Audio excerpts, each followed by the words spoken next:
जी हाँ, दोस्तों आज की इस वीडियो के माध्यम से हम बात करेंगे मध्य प्रदेश कॉलेज एडमिशन्स के बारे में। अगर दोस्तों आप मध्य प्रदेश के किसी भी कॉलेज में एडमिशन लेना चाहते हैं, तो आप सभी को पता है कि जब हम मध्य प्रदेश के किसी भी कॉलेज में एडमिशन लेंगे, तो हमें एक रजिस्ट्रेशन करना होता है और रजिस्ट्रेशन के टाइम पर हमसे हमारा जाति प्रमाण पत्र अपलोड करने के लिए कहता है कि चलिए, जाति प्रमाण पत्र अपलोड कीजिए। यानी कि कास्ट सर्टिफिकेट जिसे हम इंग्लिश में कहते हैं उसको अपलोड करना है। लेकिन यहाँ पर स्टूडेंट के डाउट है कि हमारा तो कास्ट सर्टिफिकेट यानी कि जाति प्रमाण पत्र बना ही नहीं है।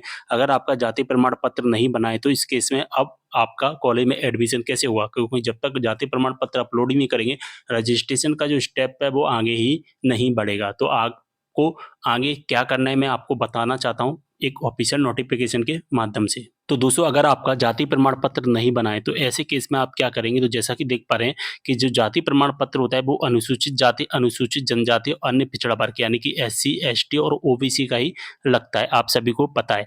तो अगर आपका आयुक्त शिक्षा विभाग के पत्र क्रमांक एक आदेश आया था 2019 में, उस आदेश के अनुक्रम में अनुसूचित जाति, अनुसूचित जनजाति एवं पिछड़ा वर्ग के आवेदकों यानी कि एससी, एसटी, ओबीसी के आवेदकों के पास उनके स्वयं का यानी कि स्टूडेंट का स्वयं के नाम का जाति प्रमाण पत्र ना होने की स्थिति में, जैसा कि यहाँ पर आप देख पा रहे हैं, क्लियर देखना यहाँ पर कि स्टूडेंट का आवेदक के पास यानी कि स्टूडेंट के पास अगर खुद के नाम का जाति प्रमाण पत्र नहीं है, ना होने की स्थिति में आवेदक के पिता के नाम पर जारी स्थायी जाति प्रमाण पत्र को प्रवेश आवेदन में पंजीयन हेतु मान्य किया जाएगा।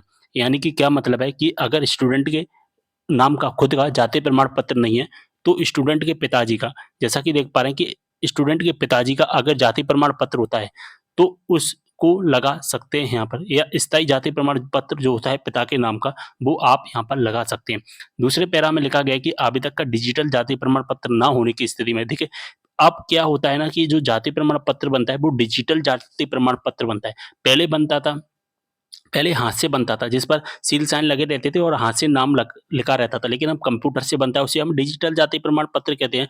तो अगर आपके पास डिजिटल जाति प्रमाण पत्र नहीं है तो ऐसी स्थिति में सक्षम अधिकारी के द्वारा जारी पूर्व के वैध जाति प्रमाण पत्र भी सत्यापन हेतु मान्य किए जाएंगे। अगर आपके पास डिजिटल जाति प्रमाण पत्र नहीं होता है तो इस केस में क्या करना, आपके पास एक जो पुराना सर्टिफिकेट होगा, जो पुराने बनते थे ना पहले, आज से 5 से साल पहले, 5 से 6 साल पहले जो बनते थे, वो अगर आपके पास है और डिजिटल आपने अभी नहीं बनवाया है तब से, तो जो लाल कलर का होता था ना जिसका बैकग्राउंड, जिसमें हाथ से लिखे रहते थे, तो उसे हम कहते हैं नॉन डिजिटल सर्टिफिकेट।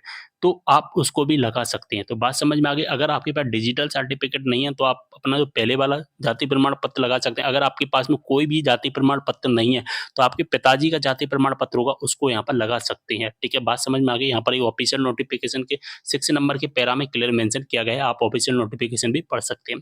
ठीक है, बात समझ में आ गई। तो अगर आपको कोई भी डाउट हो तो आप मुझे कमेंट करना, और एक बात ध्यान रखना कि पिताजी का जाति प्रमाण पत्र लगाने के बाद में जितना जल्दी हो सके आप अपना जाति प्रमाण पत्र बनवा लेना, जिससे बाद में आपको कोई दिक्कत ना हो। तो सारी चीज़ें मैंने आपको समझा दी। कोई भी डाउट हो कमेंट करना। मिलते हैं अगले वीडियो में एक और जानकारी के साथ, तब तक के लिए बाय।